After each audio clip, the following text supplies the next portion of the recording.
E aí, pessoal, tudo bom? Nesse vídeo eu vou falar sobre esse livro aqui, o Reminiscências de um Especulador Financeiro. Ele é um livro da década de 20, ou seja, 100 anos atrás, que conta a história do Jesse Livermore. É muito interessante a gente ver a história do Jesse, justamente para a gente saber e conhecer como que era o mercado financeiro há 100 anos atrás. Então traz uma série de curiosidades sobre como que funcionava a especulação naquela época. E eu pretendo fazer um resumo barra resenha desse livro, contando todos os principais pontos de cada um desses capítulos e quem sabe isso pode virar uma série aqui no canal, onde eu pretendo trazer novos resumos de outros livros também. O bom é que isso vai me ajudar a tirar da gaveta aqueles livros que eu pretendo ler nos próximos meses, então vai me forçar a ler novos livros e também trazer conteúdos aqui que eu acho que pode ser interessante para vocês, beleza? Então eu fiz um resumo sobre esse livro. Na verdade, eu tinha lido ele há alguns anos atrás e eu fiz algumas anotações, deixei salvo no meu computador. E aí eu estava pesquisando alguns arquivos antigos ali, vendo algumas coisas que dava para aproveitar para criar novos vídeos, e eu acabei encontrando esse arquivo de Word ali onde eu fiz algumas anotações. Eu resolvi ampliar isso, trazer aqui numa apresentação e gravar um vídeo, tá? Então é um livro que eu li há bastante tempo. Esse aqui tá novinho, porque eu ganhei ele depois de muitos anos que eu já tinha lido. Eu tinha lido ele emprestado de outra pessoa, e aí vários anos depois eu ganhei ele, por isso que ele tá novinho assim. Mas normalmente quando eu leio algum livro eu gosto de fazer bastante anotação, escrever, rabiscar bastante, porque isso ajuda a fixar e a lembrar dos assuntos depois, beleza? Então, vamos pro conteúdo. Eu fiz tipo um resumo mesmo, uma resenha de cada um dos capítulos, né? Eu tive que reler algumas partes, obviamente, para poder lembrar. E vamos lá, tá? Então, é um livro que tem mais ou menos uns 20 capítulos, tá? E no primeiro capítulo a gente acompanha a história do Larry Livingston, que é o nome do Jesse Livermore, né? O alter ego dele era Jesse Livermore. Na época ele ainda era adolescente, né? E começou no mercado financeiro como o garoto do quadro. Era o cara que ficava escrevendo as cotações numa corretora, né? Lembrando que a gente está falando de 100 anos atrás, não existia computador, não existia internet, essas coisas, né? Então, tipo, existia uma pessoa para ficar anotando ali qual que eram as cotações das ações, né? Então ele começou fazendo isso.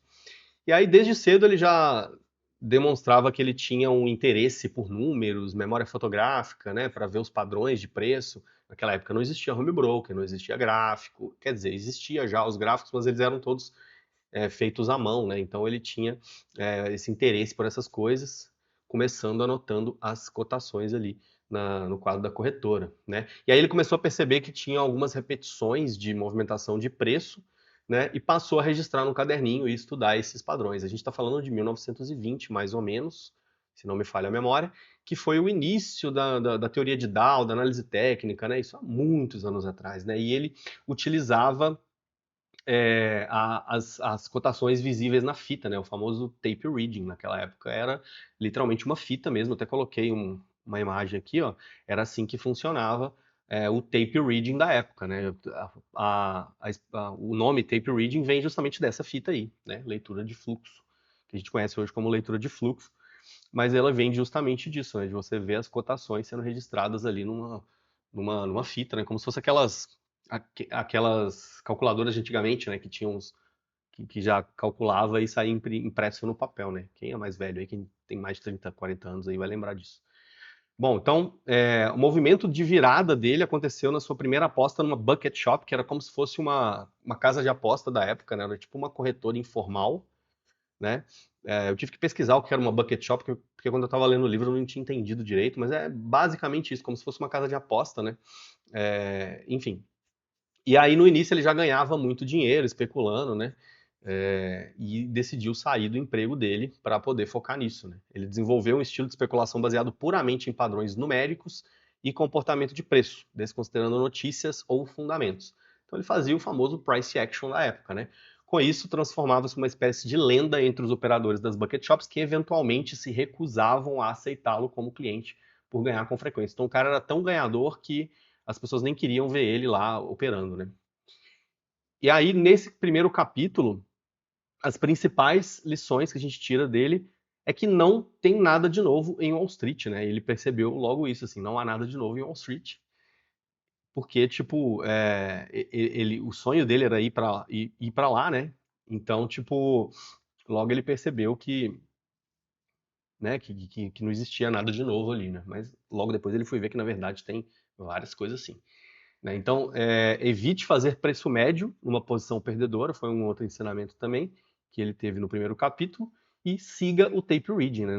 Não há explicações. Né? Então, aqui fala, né, justamente nesse resumo que eu escrevi, que o pessoal usava muito a parte de fundamentos, notícias, enquanto que ele olhava somente os padrões gráficos, né? Na verdade, acho que era uma coisa de enxergar padrões numéricos, ali, comportamento de preço, price action, mas não tinha uma análise técnica de fato ainda, né? Então, no segundo capítulo, ele conta a história de como que ele começou a ganhar dinheiro nas tal das bucket shops, né? Então, o sucesso constante dele fez com que ele fosse recusado, né? As pessoas passaram a recusar ele e colocar condições desfavoráveis, né? Aumentar a margem dele, aumentar os spreads, para que dificultasse mesmo ele de ficar operando, de tanto que ele ganhava, né? E ele percebeu que ele não ia conseguir crescer ali, né? Então, com apenas 21 anos e $2.500 no bolso, ele decide mudar para Nova York. Lembrando que $2.500 naquela época era muito mais do que $2.500 hoje, né? Mas ainda assim não era tanto dinheiro, né? O objetivo dele era operar nas corretoras da Bolsa de Valores, porque ele estava operando nas bucket shops, né? Que era como se fosse uma corretora informal, para que ele pudesse fazer negócios reais mesmo, né? Sem os limites que eram impostos ali nas bucket shops. E aí ele descobriu um problema, né? Que o método dele, baseado exclusivamente no tape reading, não funcionava da mesma forma do mercado real. Então ele estava tipo num mercado paralelo, né? Como se fosse uma casa de aposta, né? Como eu falei, como se fosse um mercado secundário ali. E aí ele passou aí para o mercado real e ele viu que a técnica dele não funcionava, né? E aí foi quando ele teve a primeira quebra dele, né? Ele quebrou várias vezes ao longo da vida, né? Então a história dele que é contada nesse livro, dá para a gente tirar vários ensinamentos de coisas que a gente não deve fazer no mercado, né? Então ele começou a perceber que a velocidade das ordens e os custos operacionais era muito maior, né? Então, entre o momento de ler a cotação e a execução da ordem, o preço já havia se movido, né? Então, é como se ele tivesse tido um choque de realidade ali e as coisas complicaram demais, ele acabou quebrando, né? E aí ele começou a perceber que a própria ordem dele influenciava no mercado, porque obviamente o mercado naquela época era muito menor, né?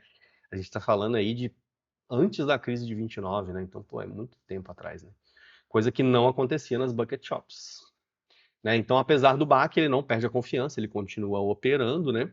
E ele reconhece que o jogo é diferente no mercado real, né? E que ele precisa se adaptar, mas acredita firmemente que não há nada de errado com ele, apenas com o método.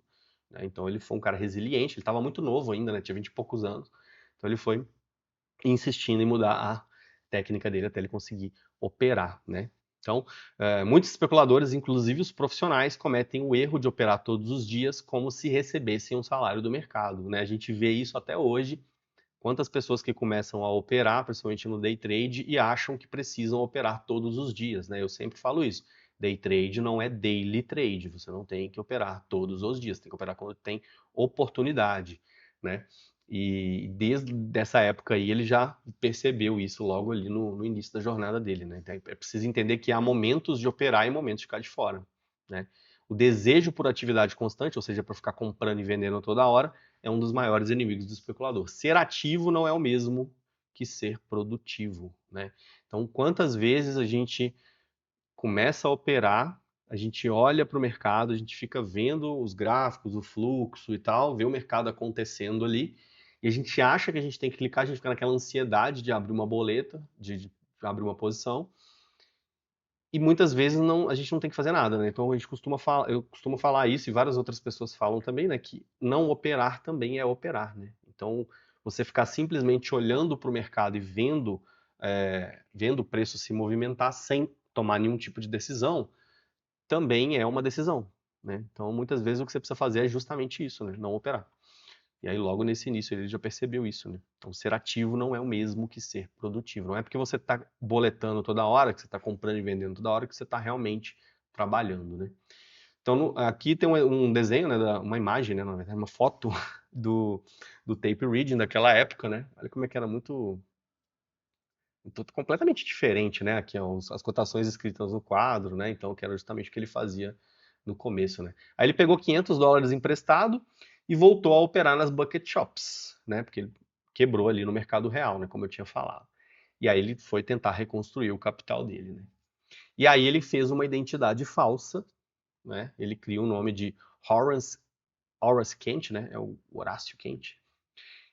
E entra discretamente lá na corretora, né, para começar a operar. E aí ele transformou os $500 dele em $2.800, né? Multiplicou por mais de 5 vezes aí usando as táticas conhecidas do tape reading naquela época, né?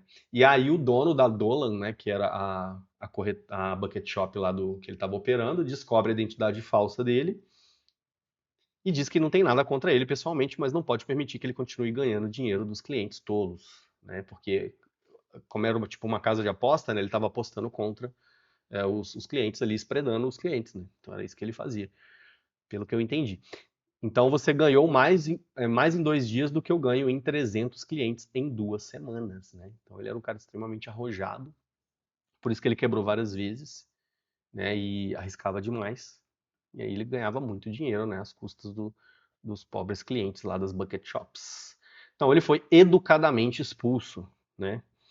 E aí ele foi barrado na entrada por ser já conhecido como o garoto especulador, né? Então ele era extremamente mal visto, com 20 e poucos anos ele já era um cara de uma fama péssima, né?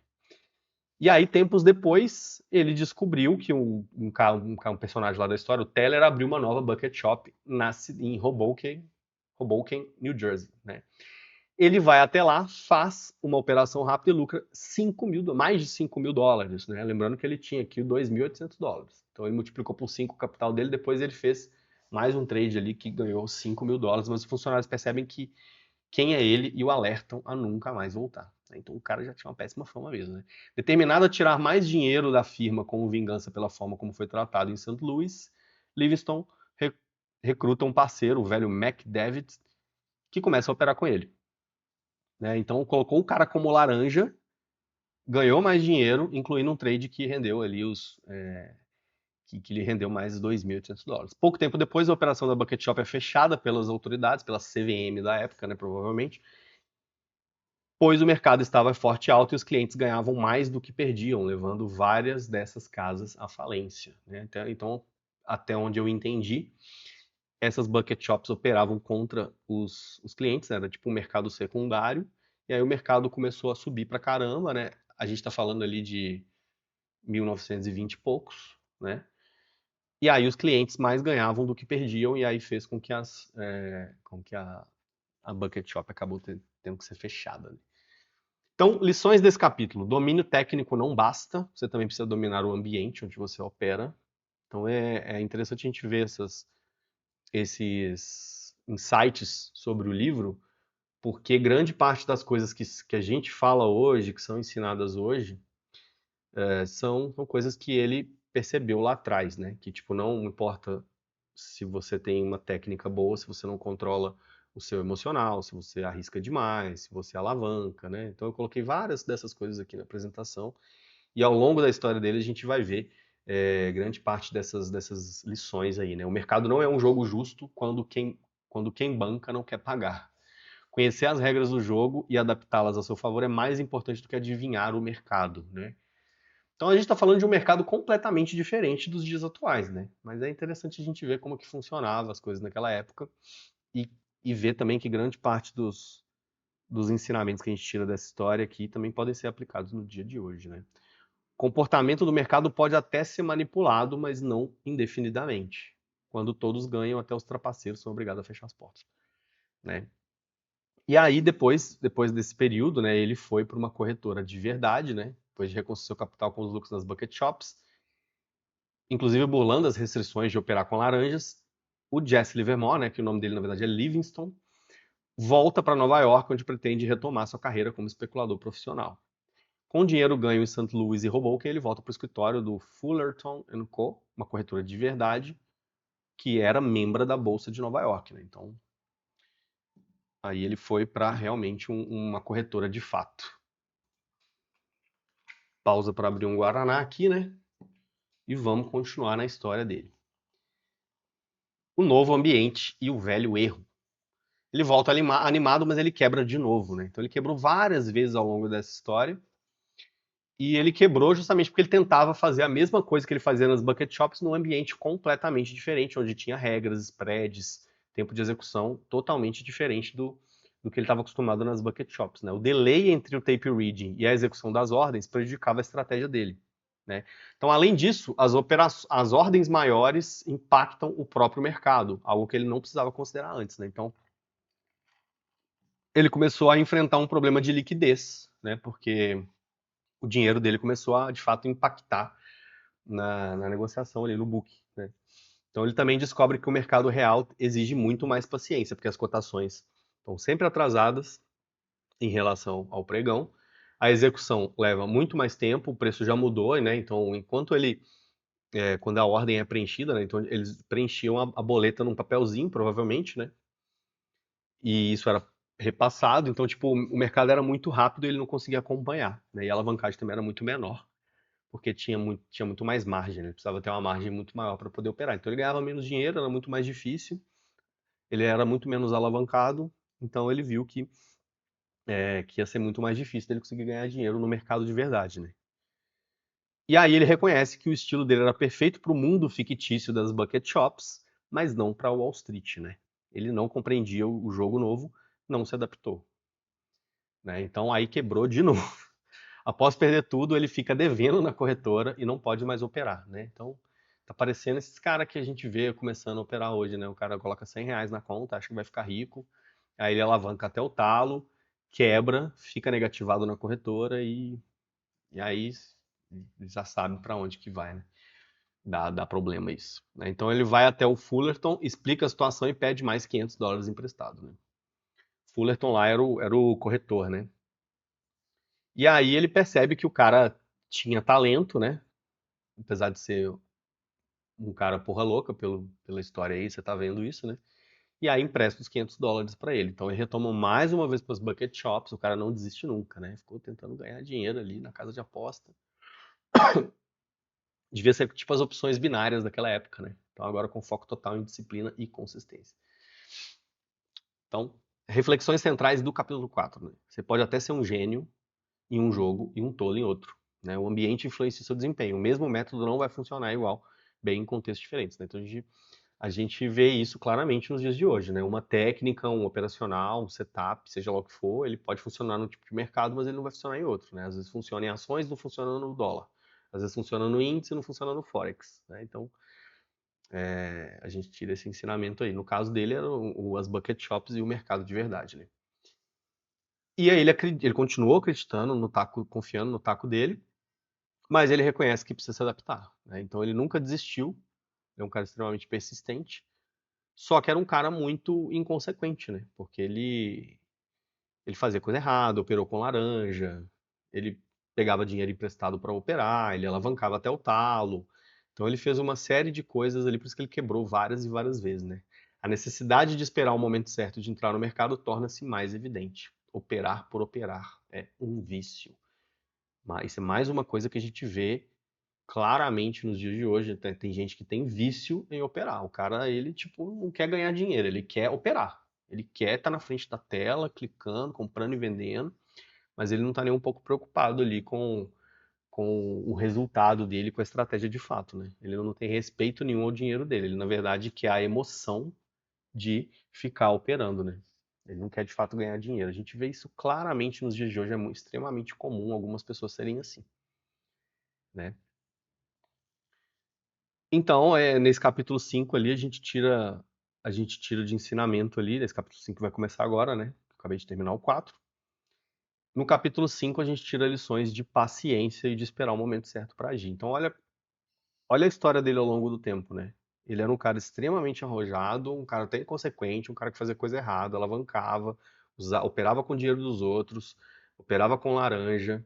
E aí, com o tempo, ele foi percebendo que, tipo, ficar operando demais, ficar comprando e vendendo toda hora não ia fazer ele ganhar dinheiro, né? Que ele precisava ter paciência, que ele precisava esperar o momento certo, que o mercado não é bonzinho, né? Tipo, e que é importante também respeitar a velocidade do mercado e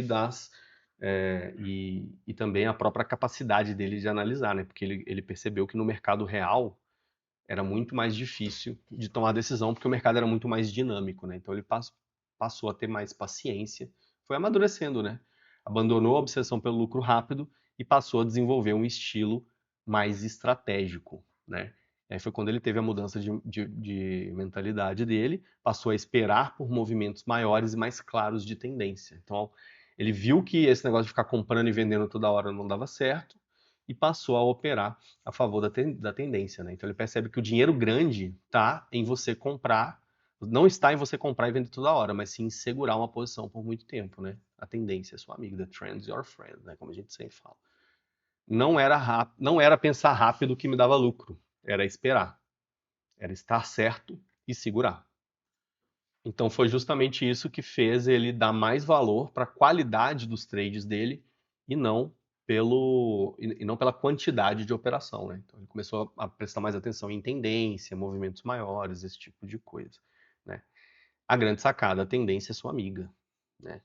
Então ele a fita não mente, a ação do preço já contém todas as informações necessárias. Olha o que o Charles Dow falava lá atrás, né? Ele está falando aqui, né?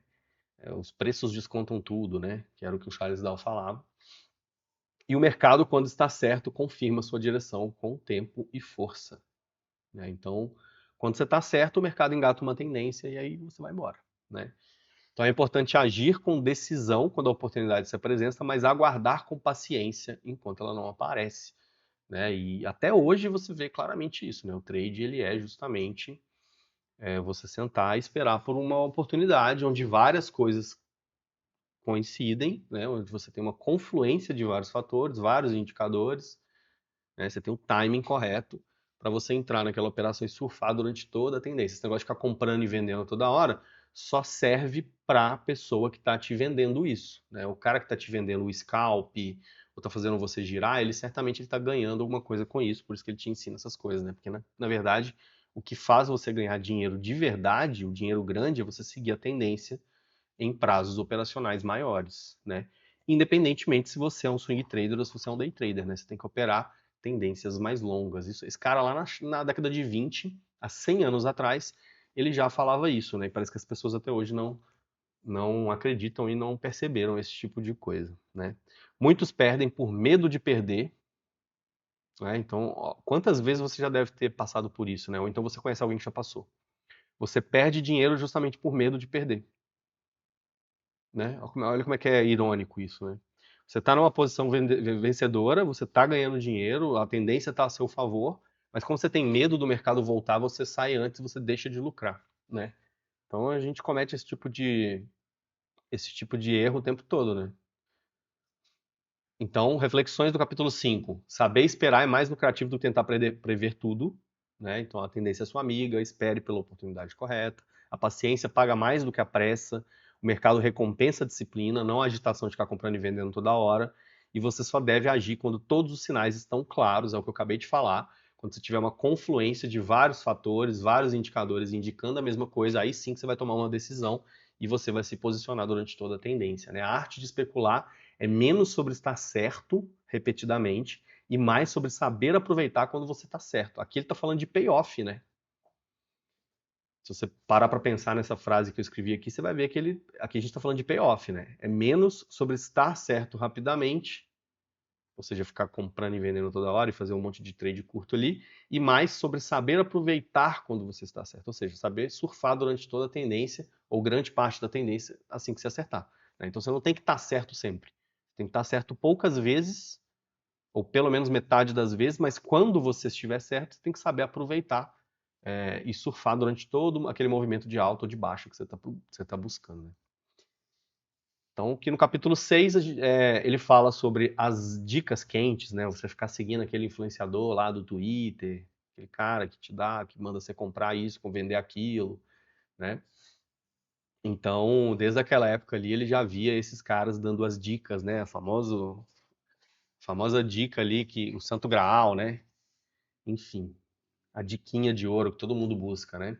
Então ele começa a ter acesso a operadores mais influentes e entra em contato com informações de dentro sobre movimentos de certas ações. Então ele começou a ter os insiders, né, que a gente fala, né, que são os inside informations, né, que são as informações privilegiadas. Então mais rapidamente ele percebe que agir com base nessas informações raramente dava certo. Então mesmo ele tendo informação privilegiada, Mesmo assim dava errado, né? Por quê? Porque os preços descontam tudo, né? Ele não percebeu isso no capítulo anterior, a gente não falou isso. A ação do preço, ou seja, o price action, já contém todas as informações necessárias, né? É o que o Charles Dow falava, os preços descontam tudo. Então não adianta nada você achar que você vai ter informações privilegiadas, sendo que muitas vezes aquilo já tá imposto, né? Já está descontado, né? Digamos assim, no preço. Então não adianta você ficar buscando a dica de ouro ali, porque muitas vezes ela vai ser justamente aquela dica que vai fazer você errar, né? Então ele descreve o ambiente como cheio de manipulação, interesses ocultos e promessas ilusórias. Quando você ouve de alguém poderoso, você ouve que alguém poderoso está por trás de uma ação, já é tarde demais. O lucro foi deles, não seu, né? Isso aqui é o tal do pump and dump, né?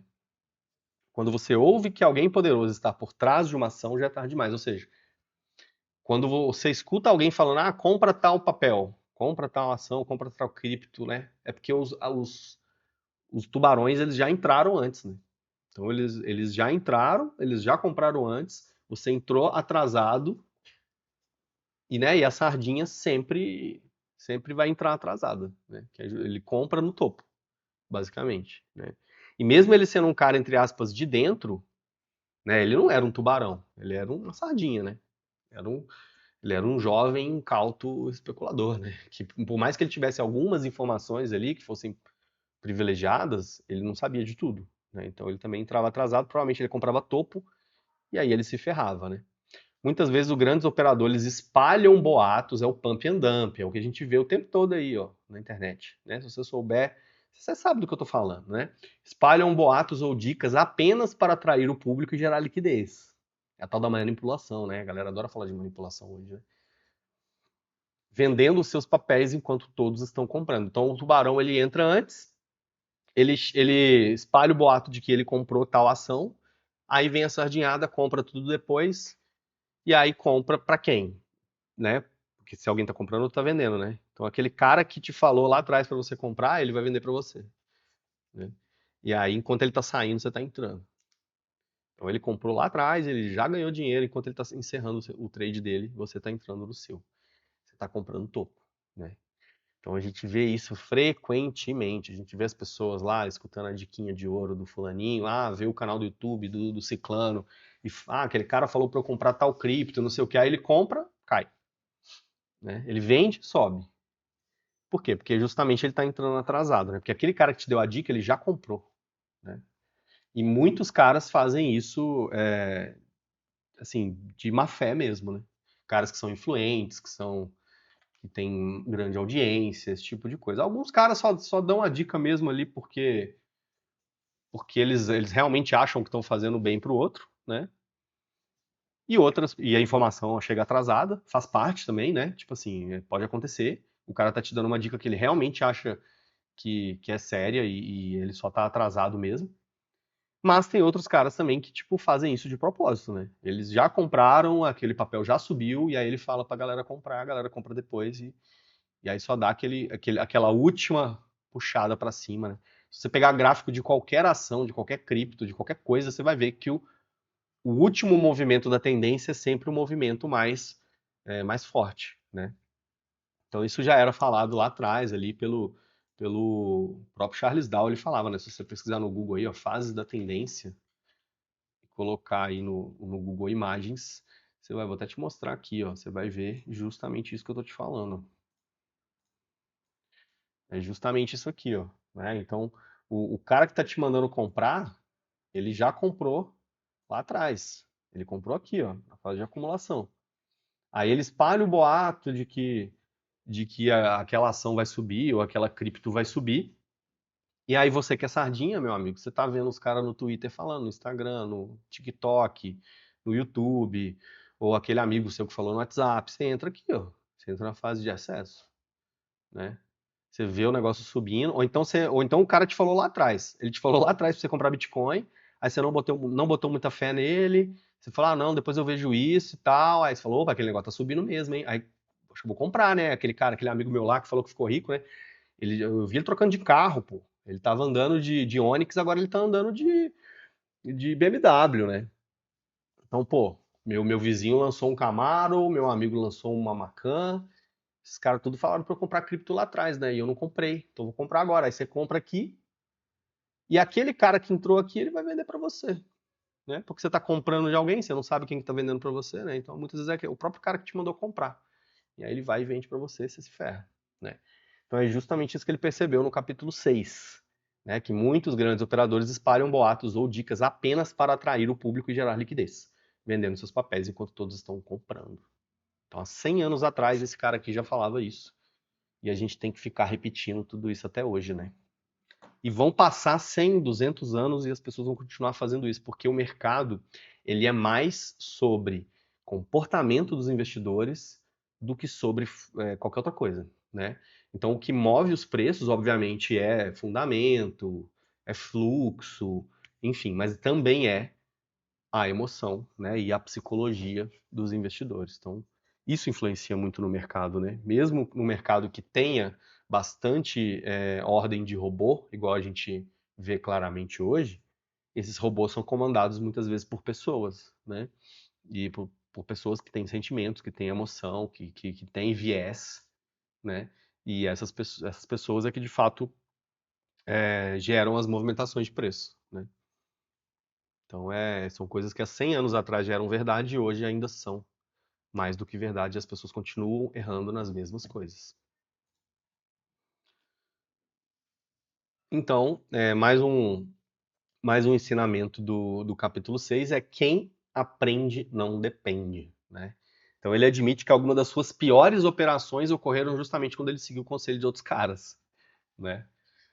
Mesmo que sejam caras respeitados. É o tal do influenciador que posta lá no Twitter para você comprar tal papel, né, para comprar tal cripto. Enfim, já falei disso já, né? Ele ressalta que o pior erro é operar com base na opinião dos outros, porque isso destrói a autoconfiança do especulador. Quando você perde com uma decisão própria, aprende. Mas quando você perde por seguir alguém, aprende o quê? Você só aprende que você não deve seguir aquela pessoa, né? E pior, você ainda culpa ela, né? Você segue o que ela te falou, você perde dinheiro e você bota a culpa nela, né? Você ainda terceiriza a culpa, sendo que na verdade a culpa é sua. A culpa é sua de ter feito o que o cara te falou e a culpa é sua de estar tá seguindo alguém, né? Então, né, quem aprende não depende, né? Isso é fato. Lições do capítulo 6. Boatos e dicas são armadilhas recorrentes do mercado. Nunca opere com base na opinião dos outros, nem que seja um gênio, ou uma pessoa influente, ou um influenciador, ou um cara que tem 5 milhões de seguidores. Não importa. Um bom especulador confia nos seus próprios sinais, na sua própria técnica, quem aprende não depende, e nos seus próprios métodos. O mercado é um lugar onde a psicologia coletiva pode ser manipulada. Lógico, né? Se tem grandes investidores, eles vão manipular aquele bolo de sardinhas ali, né? Porque você imagina, você tem que juntar 1000 sardinhas para dar o volume financeiro de um tubarão, né? Então, é claro que esse tubarão vai atrair as sardinhas, né? Não tem. Essa analogia de tubarão e sardinha que a gente usa sempre no mercado há décadas é mais do que verdade, né? É uma excelente analogia, né? A informação mais valiosa não vem dos outros, vem do tape reading, né? Vem da fita, vem dos preços. Então, a informação mais importante ela vem do mercado. É o preço, volume, e é isso, né? Capítulo 7, o problema do timing. Então ele começou a perceber que acertar a direção não era suficiente, ele tem que acertar a direção e o timing, né?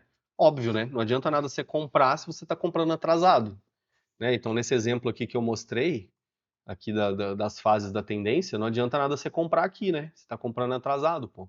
Você está na direção certa, está apostando na alta, mas se você entrar aqui, você vai perder dinheiro, porque o mercado vai subir um pouco, depois ele vai devolver todo, né? Porque você está entrando no final. Não adianta nada você estar na direção certa, você precisa estar no timing correto também. O mercado está sempre certo, se você duvidar dele, ele vai te quebrar, né? Então, o Jesse Livermore percebeu que os maiores lucros vêm quando você se mantém firme em uma posição vencedora e não em tentar capturar cada pequena oscilação. De novo, ele está falando de quê? De payoff, né? Ele está falando de você ter uma relação de ganho maior do que você tem uma média de ganho maior do que a média de perda, né? Uma relação entre ganho e perda positiva, né? Então, ao invés de você ficar acertando todos os pequenos scalps ali, ficar comprando e vendendo com taxa de acerto alta, não, na verdade você tem que ter um payoff positivo, você tem que surfar toda a tendência quando você está certo. Mesmo que você acerte só 50% das vezes, você tem que ganhar mais do que perder, né? E isso é tão simples, mas tão simples, só que as pessoas continuam insistindo em querer fazer o lucro rápido, né? Em querer ficar ganhando centavinhos ali, fazendo um monte de trade, operando toda hora. É o tal do scalp, né?